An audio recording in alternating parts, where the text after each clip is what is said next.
आप देख रहे हैं गुलिस्तान न्यूज। अभी तक का उर्दू खबरनामा लेकर मैं आपका मेजबान गौहर कुछी आपकी खिदमत में हाजिर। तफसीलात से पहले अभी तक की सुर्खियों पर एक नजर।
और अब पेश है खबरों की तफसील। वज़ीर-ए-आज़म नरेंद्र मोदी आज देहरादून का दौरा कर रहे हैं, जिस दौरान वो 18,000 करोड़ के मुख्तलिफ प्रोजेक्टों का संग बुनियाद रखने के साथ साथ इफ्तिताह भी करेंगे, जिसके बाद ही परेड ग्राउंड में रैली से खिताब करेंगे। इसी सिलसिले में वज़ीर आला पुष्कर सिंह धामी और बीजेपी के रियासती election incharge Prahlad Joshi parade ground पहुंचकर तैयारियों का करीबी से जायजा लिया है। वाज़ेह रहे कि उत्तराखंड असेंबली इलेक्शन 2022 के लिए पीएम मोदी देहरादून के परेड ग्राउंड में एक बड़े जलसे आम से खिताब करेंगे, जिसके लिए बीजेपी तंजीम अपनी तैयारियों में मसरूफ है। वही मरकजी वजीर प्रहलाद जोशी ने कहा है कि वज़ीर-ए-आज़म नरेंद्र मोदी के इस दौरे की वजह से बीजेपी कारकुनों में काफी जोश खरोश है। ऐसे में आइंदा असेंबली इंतखाबात में बीजेपी एक बार फिर इक्तदार में आएगी।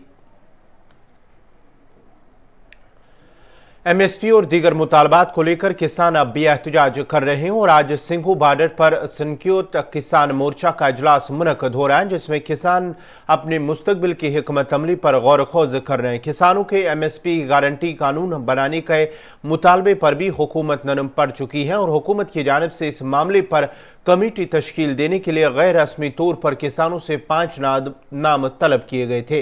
रिपोर्ट के मुताबिक किसान मोर्चा के इजलास के दौरान ये 5 नाम तय किए जा सकेंगे। ताम संक्योत किसान मोर्चा का कहना है कि हुकूमत की जानिब से एमएसपी पर तहरीरी तौर पर कोई तजवीज़ मौसूल नहीं हुई है। एमएसपी जारी थी, आने वाले कल में भी जारी रहेगी। प्रधानमंत्री जी ने एमएसपी पर विचार करने के लिए और प्रभावी बनाने के लिए, पारदर्शी बनाने के लिए कमेटी बना दी है। वो कमेटी आगे विचार करेगी। पहले फर्टिलाइजर के मामले में किसानों को किसी भी प्रकार की कोई कमी नहीं आने दी जाएगी। सरकार पूरी तरह गंभीर है। पहले भी फर्टिलाइजर पूरा मिला है और आगे भी मिलेगा। किसान का भी एक बड़ा मामला अटकेगा। एमएसपी भी भारत सरकार से है, तो ये लगता है कि बातचीत कुछ न कुछ शुरू तो हुई है। अब देखते हैं क्या होता है। 5 मेंबर नहीं, आज जाएंगे तो उसमें बात होगी। वो कई जगह से बोला जा रहा है कि राज्य में जाके अब किसान आंदोलन स्टार्ट रहेंगे, क्योंकि ऐसा अभी कुछ नहीं है। अभी भारत सरकार से जब तक बातचीत फाइनल नहीं होती, जो इशू हैं, जब फाइनल हो जाएगी, समझौता हो जाएगा, तो उसी के आधार पर आगे की रणनीति बनेगी। आज नहीं बढ़नी। आज तो आंदोलन आगे कैसे बढ़ना है, और अगर सरकार बातचीत करेगी तो उसमें कैसे बातचीत करनी है। जैसे एक है कि हरियाणा में कल बात हुई है वहाँ के अधिकारी, मुख्यमंत्री की और किसानों की, लेकिन उसमें बात नहीं बनी, उनकी सिर नहीं चढ़ी, तो वे वापसी आ गए। फिर अपनी आन के भी बात बताएंगे। आज मुद्दे क्या रखे गए सर हरियाणा की? एमएसपी तो केंद्र सरकार का है। हरियाणा में मुद्दे रहे हैं जो कंपनसेशन है और जो केसेस दर्ज है, पूरे पर्चे हैं। पर्चों पर उन्होंने बात कर ली कि हम वापसी ले लेंगे, लेकिन अभी जो कंपनसेशन है, जिन लोगों की डेथ वहाँ पर हुई, और ये हुआ कि स्टेट वाइज उनको कंपनसेशन, उनको नौकरियां।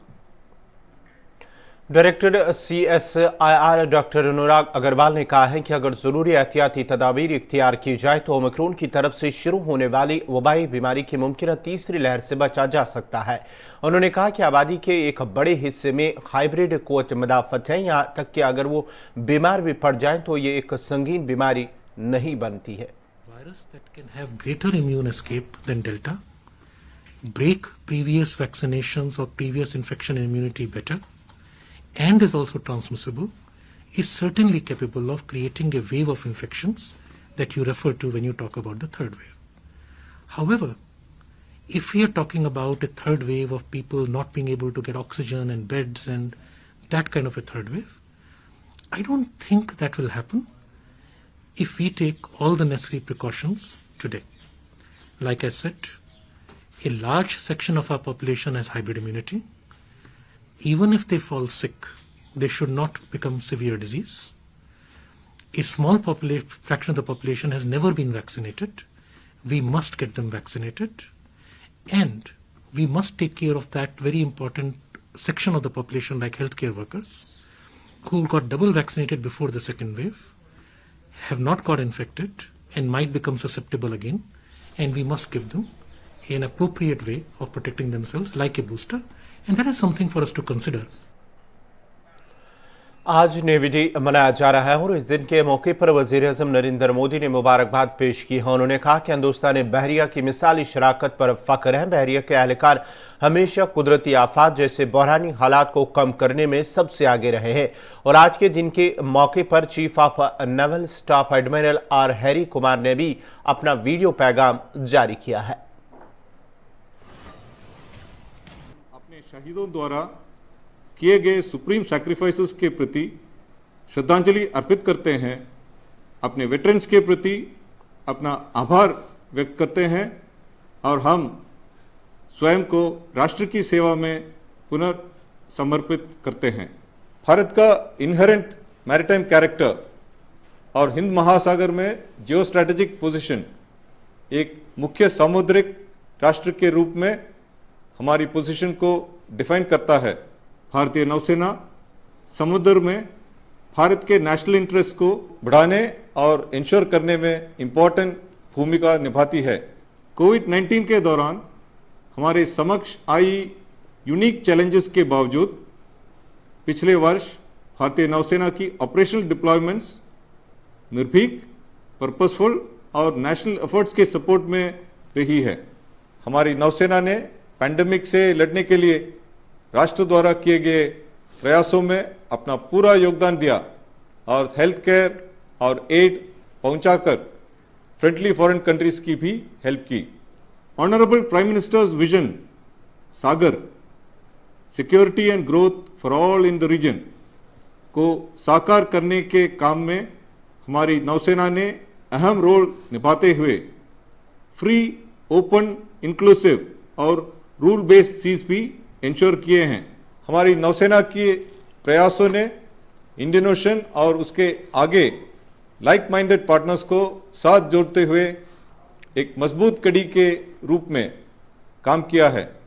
भारतीय नौसेना ने ऑपरेशनल एक्टिविटीज़ के साथ कैपेबिलिटी एक्रीशन पर भी लगातार फोकस रखा है, जो कि आत्मनिर्भरता और मेक इन इंडिया को सपोर्ट करता है।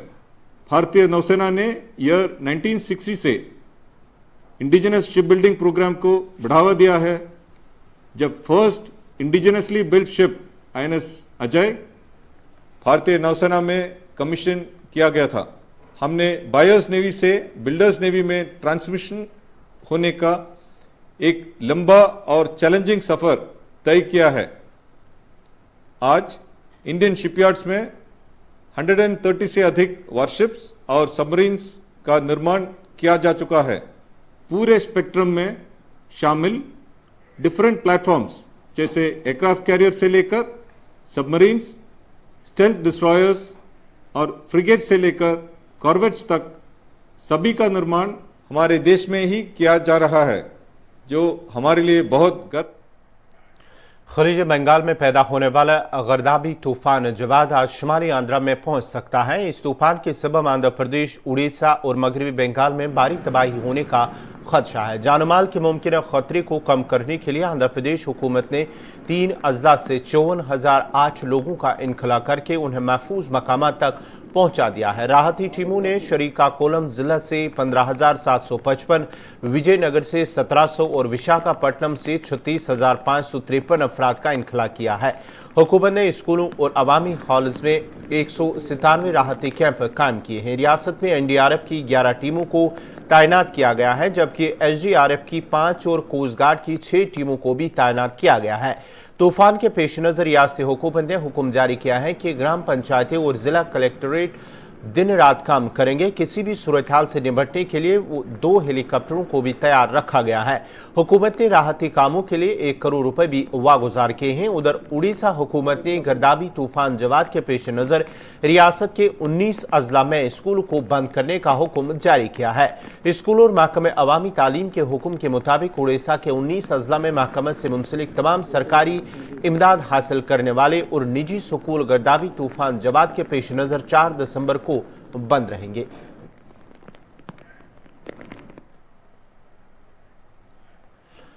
सरहदी अजला राजौरी और पूंछ के साथ साथ दीगर मुल्हिका इलाकों में गुज़िश्ता शाम को फिजा में रोशनी की एक पुरस्रार लंबी पगडंडी ने मकामी लोगों में खौफ हिरास फैला दिया है, जिसके बाद फोर्सेस की जानिब से इस मामले को संजीदगी के साथ लिया। ताम बाद में मालूम हुआ है कि हवा में मज़कूरा रोशनी दरअसल मसक स्टार लिंक सैटेलाइट ट्रेन की थी। मकामी लोगों का कहना था कि सरहदी जिला राजौरी के साथ साथ सरहदी जिला पूंछ के मेंढर सब डिवीजन और दीगर इलाकों में भी मकीनों में गुज़श्ता शाम हवा में एक मशकूक रोशनी को उड़ते हुए देखा। उन्होंने कहा कि इन इलाकों के ऊपर आसमान में पुरस्कार रोशनी की एक लंबी पगडंडी देखी गई, जबकि कई जगहों पर लोगों ने इस पगडंडी की तस्वीरें और वीडियो बनाकर भी सोशल मीडिया पर वायरल किया है और इस तरह की चीज पहली बार इलाकों में देखी गई है।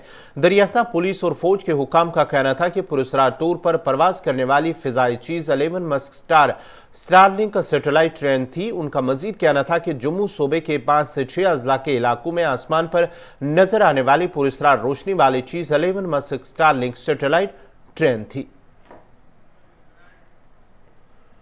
जिलेडल के आबिकारपुरा में आग की एक वारदात में एक रिहायशी खट खाकिस्तर हुई है। निसार अहमद नामी शख्स के रिहायशी खट से अचानक आग नमोदार हुई, जिसने देखते ही देखते पूरी खट को अपनी लपेट में ले लिया। ताहम फायर सर्विस अमले और मकामी लोगों ने आग को मजीद फैलने से रोककर काबू पा लिया, जबकि आग की इस वारदात में रिहायशी हट के अंदर मौजूद सारा सामान राख की ढेर में तब्दील हो गया। आग मुतासरीन ने जिला इंतजामिया श्रीनगर से इमदाद की अपील की है।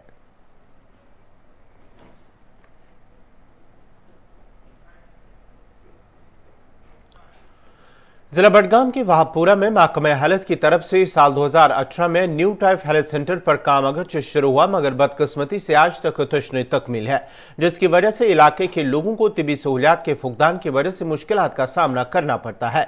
मकामी लोगों का कहना है कि तिबी सहूलियात के फुकदान की वजह से कसीर आबादी को मुश्किलात पेश आ रहे हैं। उन्होंने कहा कि अगर ये हेल्थ सेंटर मुकम्मल होता तो आसपास की 1 दर्जन के करीब गांवों को तिबी सहूलियात की दस्तयाबी मैसर होती। उन्होंने अब जिला तरक्याती कमिश्नर बडगाम से मुदाखलत की अपील की है। जनाब रिक्वेस्ट इस तरह है कि ये 2017-18 में ये बिल्डिंग के इसके लिए काम शुरू हो गया था। अब उन्होंने कहा था कि गवर्नमेंट की ये नए मॉडल पे NTPCH यानी कि new type of this public health centres जो हैं, वो कह रहे थे कि ये जो यहाँ है तो इसको हम शिफ्ट करके वहाँ को 5-10 बेड वाला हॉस्पिटल बना देंगे। गवर्नमेंट ने इस पर पैसा भी लगाया है, लेकिन छोड़ दिया बीच में। 4 साल से वहाँ कोई नहीं है। अब हमारे NTPC को शिफ्ट करने के बजाय यहाँ की सोसाइटी को ये प्रॉब्लम हो गया है कि ये एंटी सोशल एलिमेंट्स के लिए ये जगह इस्तेमाल हो रही है। मैंने इस बारे में 2-3 बार डायरेक्टर हेल्थ से भी मैं मिला, उस एजेंसी भी मिला जिन्होंने ये बनाया। उन्होंने कहा कि हमने गवर्नमेंट को लिखा है कि इस तरह 1 करोड़ 1.5 करोड़ रुपया और वागुजार को ताकि इसको बना देंगे। मेरी गवर्नमेंट से यही रिक्वेस्ट है कि जितना जल्द मुमकिन हो सके इस बिल्डिंग को फाइनलाइज करके और इस NTPC को वहां शिफ्ट किया जाए और लेटेस्ट जो मशीनरी है, लैब है वगैरह तो वहां ये कर दिया, क्योंकि वहां पूरा ये सेंट्रली लोकेटेड, ये बीच में है। इसके अंदर ये आसपास में मुलशला, निजला, बंडगाम है, यहाँ से गरिंद कलान है, गरिंद खुर्द है, ये बीच में है। अगर ये हॉस्पिटल बन जाएगा, अगर शिफ्ट वहां हो जाएगी तो यहाँ बड़ा अच्छा इन लोगों के लिए सबसे बेहतरीन इसके लिए हो जाएगा कि उनकी जो बीमारियां हैं, बाकी चीजें हैं, तो ये यहाँ रहेगा। श्रीनगर की तरफ कम लोग ये जाएंगे, बडगाम की तरफ कम लोग जाएंगे, उन अस्पतालों पर लोड कम पड़ेगा अगर ये हो सके। मेरी यही गुजारिश है कि through the medium of this आप लोगों के वसादत से मैं गवर्नमेंट को अपील करना चाहता हूं कि जल्द अज जल्द इस बिल्डिंग को, इस अस्पताल को मुकम्मल करके यहां इस NTPCH को वहां तब्दील कर दिया जाए।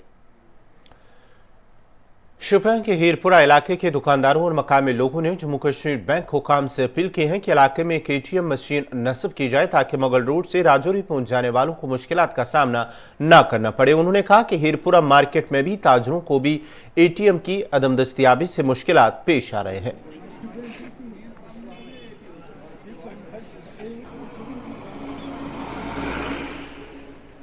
शोपियान का आखिरी गांव मुगल रोड पर वाक़ा है। यहाँ से आप देख रहे हैं कितने टूरिस्ट आते हैं। इस वक्त भी यहाँ 10-20 गाड़ियाँ हैं। ये छोटा मोटा मार्केट है। यहाँ किसी को पैसे से खर्च करने होते हैं मार्केट से कई चीज़ें। यहाँ आप दुकानें देखोगे कि अलग से इन्होंने दुकानें बनाई हैं। कोई चीज़ पसंद आती है किसी खरीदार को तो वो चाहता है मुझे ATM होगा, यहाँ बैंक होगा तो मैं पैसे लूँ और वो चीज़ें खरीदूँ। लेकिन बदकिस्मती से है ना ATM है ना बैंक। ने देखा ये मागो रोड है जो कि कौमी शहरा है, शोपियान डिस्ट्रिक्ट का आखिरी गांव है ये। यहाँ से आप जो कि आगे जो आता है दबजन से आगे कोई बस्ती नहीं है यहाँ।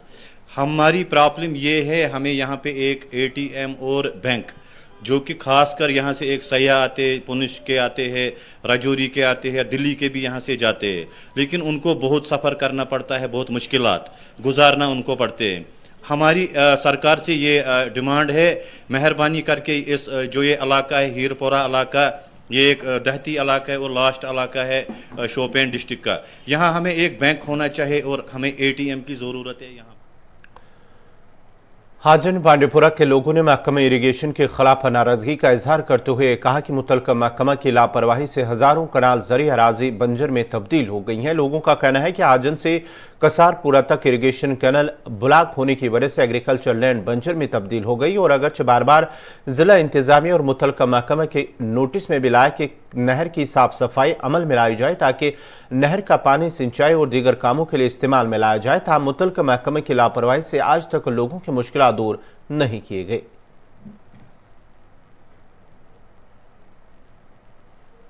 मोहम्मद मीर मुश्किलात यम अंज खोल टू खुसरपुर तान कट वन कट मान नहर यह गोमुत बंद अत मज कनाल 50-60 सास आसन थोद ज्यादा अत मज कत कनाल आबाद तम 2013 कि 14 मज कर खुतवाई तत पे नाव कंस यस नश गाय सह कर यो आज पगह तो अत गस मेहरबानी कर लगन अकि अंद त्रावन मेज वो बोन अकि अंद क्या मेज त्रावन तम फितन फसाद वसान आज बोझ दिवान बोस पन्न मेज खसन अस लगे वत गवर्नमेंट कट अगर गवर्नमेंट कट बंद गस तेल क्या फायदा आव तेल यह कथा सोन जमीन बर्बाद गोमुत अस बना दाने यह ये मे दानस 30 ठेल ना तब द्रा यह खबर 7 ठेल पे हटी तो मेहरबानी कर लुकस 10 सास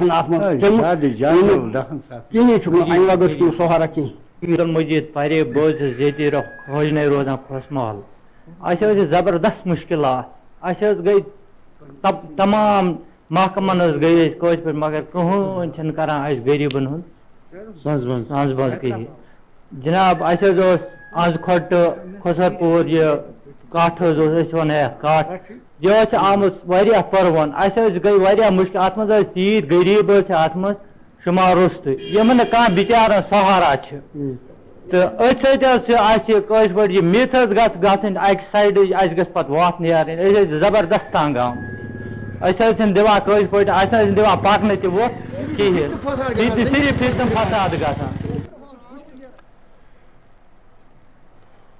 जनूबी अफ्रीका में पाए जाने वाला कोरोना का नया वेरिएंट ओमिक्रॉन दुनिया के दूसरे ममालिक में भी तेजी से फैल रहा है। आलमी इदारे सेहत ने कहा है कि ओमिक्रॉन 38 ममालिक में फैल चुका है। ताहम कोरोना की इस नई किस्म से अब तक किसी की मौत नहीं हुई है। गौरतलब है कि इस वेरिएंट का सबसे पहला मामला जनूबी अफ्रीका में 2 हफ्ते कबल रिपोर्ट किया गया है। WHO का कहना है कि इस बात का पता लगाने में कई हफ्ते लगेंगे और कि ओमिक्रॉन का कितना मुतदी है, ये संगीन बीमारी का सबब बनता है और इलाज और टीके इसके खिलाफ कितने कारगर होंगे। WHO ने इंतबाह दिया है कि अगले कुछ हफ्तों में यूरोप की नस्ब से ज्यादा कोरोना के मामलों का सबब बन सकता है। Transmission. There's data that is coming from South Africa and from some modeling groups that are looking at the transmission. We do see an increasing growth rate. We see increasing numbers of Omicron being detected. And right now, the data is, I think, maybe a couple of hours old, but we have reports of Omicron in 38 countries in all 6 WHO regions. And we do see increasing trends in Omicron in South Africa. So there is a suggestion that there is increased transmissibility. What we need to understand is if it's more or less transmissible compared to Delta. The Delta variant is still dominant worldwide. That's important to keep in mind. So we need to see how Omicron compares with Delta when they're both circulating in the population at the same time. So it'll take a few more days, for us to get that information, and we're grateful for that research that's ongoing. With regards to severity, we have reports of people who are infected with Omicron that range in disease severity, from mild disease all the way to severe disease. Initial reports of Omicron came from a cluster of university students. These tend to be younger individuals, and those individuals tend to present with more mild infection. So there was initial reports that it tended to be more mild, but it's really too soon. Because first of all, everybody who is infected with SARS-CoV-2, regardless of what variant, will always start out with a mild disease. And so maybe it will stop there with mild. Some people are asymptomatic, of course, but it may stop with mild disease, or it may take some time to develop severe disease. So it's too early for us to really understand severity for Omicron. We do also note that South Africa has reported increasing hospitalization rates, but that could be for the fact that we have more cases. If you have more cases, you will have more hospitalizations. If you have more hospitalizations, you'll have more deaths. So we need to determine, is it the factors, associated with just any virus that's circulating in the population? Because if people are mixing, you don't have public health and social measures in place, and you add another variant, you will have more cases. Or is it actually the variant itself that is causing more severe disease? So that also will take some time. We're also looking at the impacts of our countermeasures. The big question right now are the vaccines. And this will take a little bit more time for us to understand the impact on our vaccines that are currently in use. Now, this variant has a number of mutations, a large number of mutations, some of which we know a little bit about because these same mutations have been identified in other variants. And there's other research that has been done, for example, with alpha, with beta, with gamma, with delta. And so we have some clues that we may have some reduced efficacy of vaccines, but we don't have that information yet, and it will take a week or 2 or 3 to get that. So there's a large number of scientists around the world that are working directly with us, directly with researchers in country to gather that data. And so that needs to take place, and we need science, we need the scientists to have a little bit more time before we have. नाजरीन, इसी के साथ ही अभी तक का उर्दू खबरनामा इख्तिताम पजीर हुआ चाहता है। अपने मेज़बान गौहर कुछी को इजाज़त दीजिए। अल्लाह हाफ़िज़।